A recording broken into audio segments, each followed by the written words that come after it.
Hello and welcome to today's special virtual conversation. We are thrilled to be joined by a true pioneer in the field of environmental sustainability, Andreja Palatinus. Andreja is a microplastics researcher, community developer, and founder of Slovenia's biggest coastal cleanup movement, Čista Obala. She's been on a mission to raise awareness about microplastics and help businesses turn marine litter into meaningful products. Today, she shares her insights, stories, and a bit of her visionary spark with us. Welcome, Andreja. How are you? Hi, I'm very good, Maria. Thank you. Thank you for inviting me, and thank you for having me.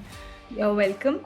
So, Andreja, can you please tell something about you to our audience, like whatever that I missed? I think you covered it pretty good. I'm looking forward to the interview, so maybe we can just begin. Okay, let's begin with the main interview. So, the first question for you is, can you take us back to where your journey began? Like, what inspired you to step into the world of environmental action and microplastics awareness? Well, as far as I remember, since I was 4 or 5 years old, I was very concerned with nature's health, with the status of the environment. I remember when I was a kid, I was picking up trash on my street at home. So basically, this was something I brought with myself, if I can say so.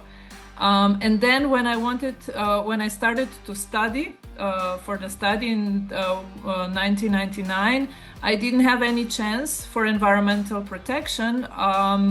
So I started to look for some studies that would make that happen. And I found a study in Slovenia, fortunately 1 year later, giving me this opportunity. And my biggest passion since always have been ocean health and waste management. Wonderful. So in 2004, coincidentally, I was present at the workshop that was held in Slovenia, where guests were coming from Israel, and they were showing us their Clean Coast Index methodology when they assessed the cleanliness of the coast with the methodology developed in Israel. And I immediately caught on that because two of my biggest passions collided, so waste in ocean. So for me, that was an aha moment. I never thought about that before, and that is then something I did for my graduation thesis. And since then, I've been hooked. That was it, basically. Okay. So, you're the founder and co-organizer of the biggest Slovenia coastal cleanup, Čista Obala. So, what goes into organizing such a large-scale initiative? Yeah, thank you. Čista Obala, maybe for audience, means clean coast. This followed 2 years after my graduation. I started collaborating with Slovenian National Authority, the environmental agency, which was doing cleanups of Slovenian coast monthly. And they did that with 3 people, 3 workers, and they needed like 2 weeks in order to clean the Slovenian coast. And since I started working with marine litter at that time, I thought, well, I would organize a group of students that will voluntarily help these guys in cleaning up the coast. So basically every month I was very active in student life. You know, I had an NGO, I was organizing parties, etc., and also cleanups and so on.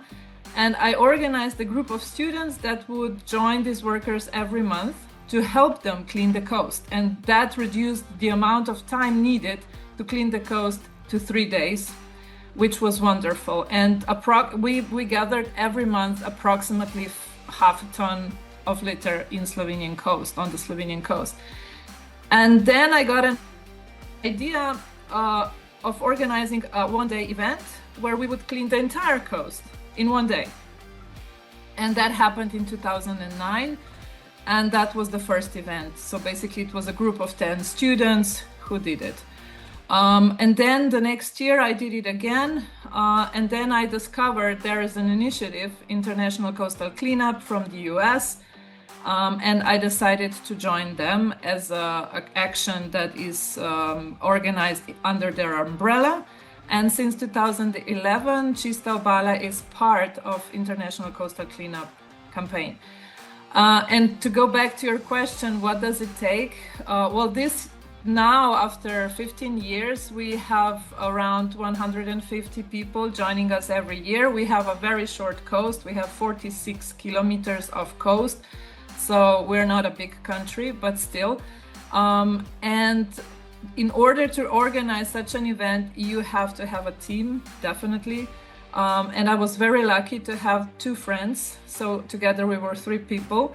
And then another person joined sporadically. So we were like 3 to 4 people dealing with communicating with local stakeholders, including a public authority, communities, waste management companies, sponsors.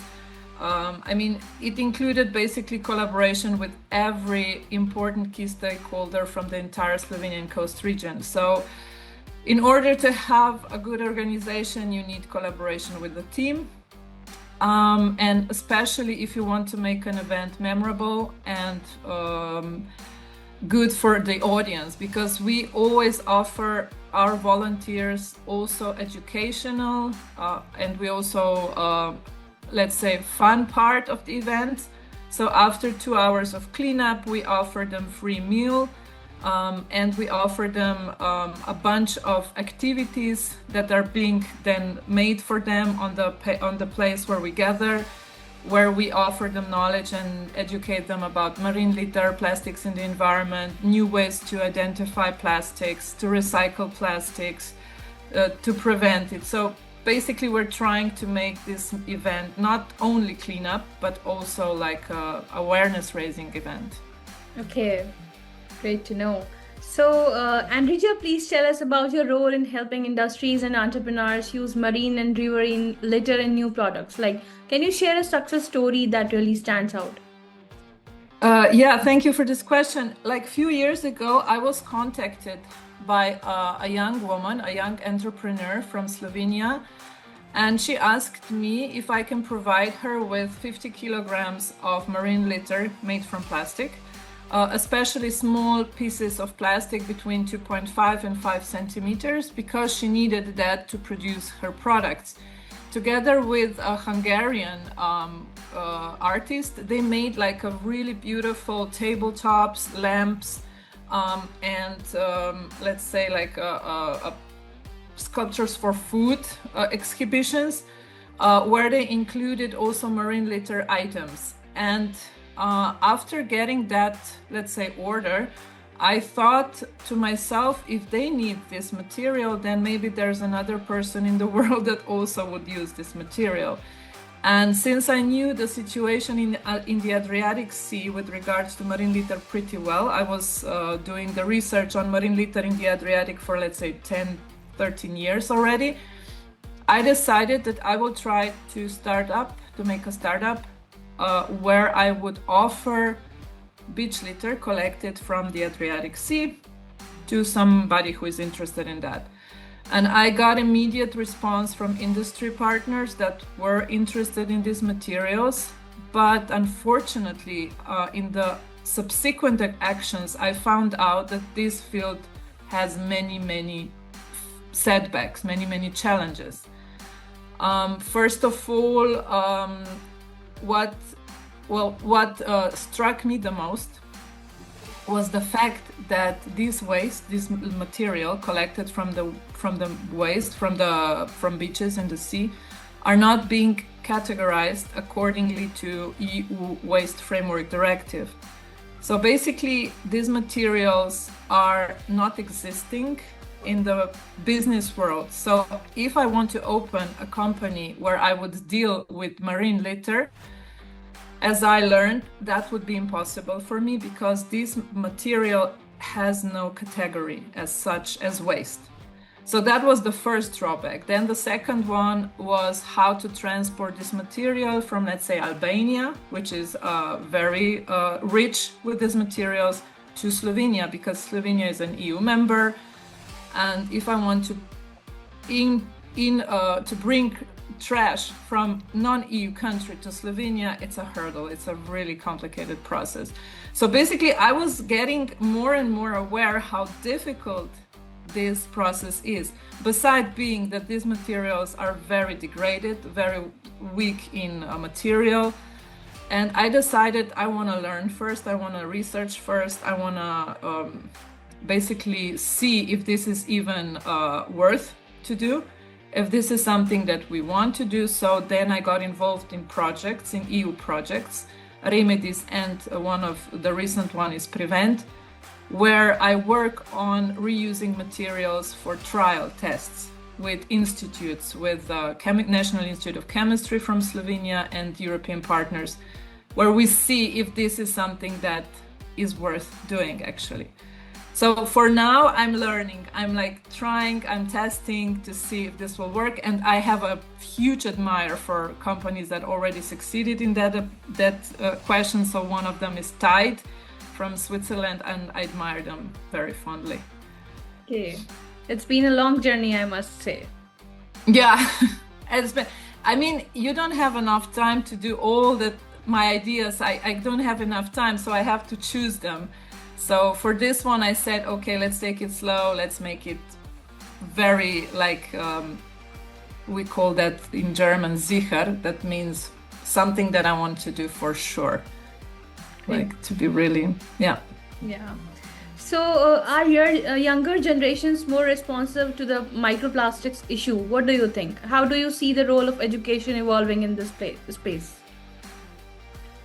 Well, honestly,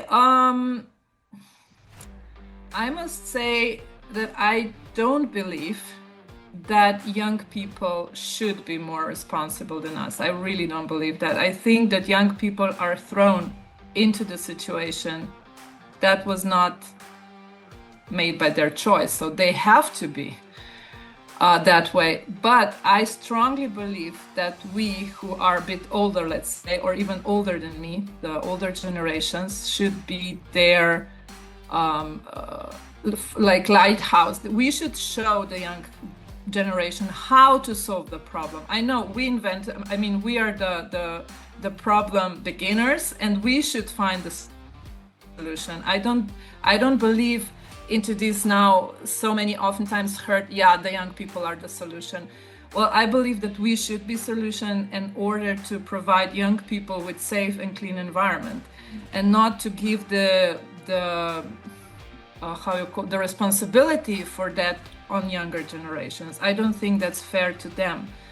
I think that we should be the ones who would provide solutions and role model on how to treat the environment to make it better, as we did, for instance. I'm not sure if these generations are able to do that, but at least they should give it all they have. So I would say that young generations are in this situation as they are. I mean, we are also sorry that we are now in the presence as we are. So, but yeah, I wouldn't put them as a responsible for this. Okay, I totally agree with you. Okay. Thank you. So let's move ahead with a very interesting round of the session, the rapid fire round. I'll be asking you questions and you have to answer in one word, like whatever that comes to your mind first, okay? Okay. Okay, let's begin. So, the biggest myth about plastic pollution?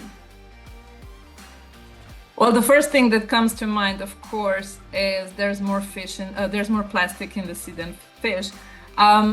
Ever since I've been dealing with marine litter, I've seen so many myths and so many debacles. But now, recently published scientific research showing how much nanoplastics is in the ocean.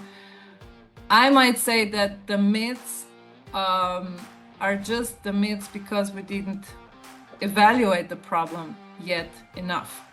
This is so heterogeneous, so diverse problem that we are now finding the actual status of the environment. So yeah, the myth that is not a myth actually. Okay. One product you wish didn't exist? Well, I don't believe that. I mean, all products are needed. I think that the human intelligence, that the human imagination is so great. What we would need is responsible and ethical usage of all the products. So no product itself, just the way we handle with them. Okay. Guilty pleasure that's not eco-friendly? Okay, I like to drive a car, to be honest. I drive it to Slovenian coast a lot due to my work, of course, and due to leisure. I love the sea environment, and I love to go to the seaside much often. So I drive my car to do that. One celebrity you'd love to take on a cleanup drive. Madonna. Okay. I would love to have her. Okay. If not this career, what would you be doing? Anything related to environmental protection. I was thinking about air pollution when I was deciding what to do for my diploma, for my thesis, so something in that direction. Okay. And one last question for the rapid fire round. One word to describe the future of sustainability. Gone. I don't think sustainability is the word for the future. I'm sorry to say that in such way, but I believe sustainability should be now known as survival. I mean, all the actions that we're doing should be now focused to our survival. I mean, sustainability, if you ask me, is long overdue. We did so much. That's my opinion. I might be wrong and I might be too pessimistic, but in my opinion, we should now focus more on our survival modes, because the environment is actually suffering from our actions, and consequently our bodies, our own survival, if you ask me, is questionable in that direction. So maybe sustainability should be more like our normal living, everyday life, in order to survive healthy and healthy. I mean, and I don't know how to say that, but it shouldn't be called sustainability, but just vitality, like our survival technique. I don't think I explained it very well, but yeah. We got you. So one last question for today's session. Andreja, what advice would you give to aspiring environmental entrepreneurs who want to make a difference but don't know where to start? I would suggest them to follow their heart, to follow their instincts, to listen to themselves, what they really believe in, what you think is something that you need to contribute. That's something I would say. Just follow your heart and your inner wish you would like to do. What you truly believe is important that you do on this planet before we go. So that's something I would say. Okay, that was all about today's session. Thank you so much for joining us and sharing your powerful story. Your dedication to transforming waste into opportunity is truly inspiring. We hope today's conversation encourages our viewers to think, act, and innovate for a cleaner, more sustainable future. Once again, thank you so much for being with us, Andreja.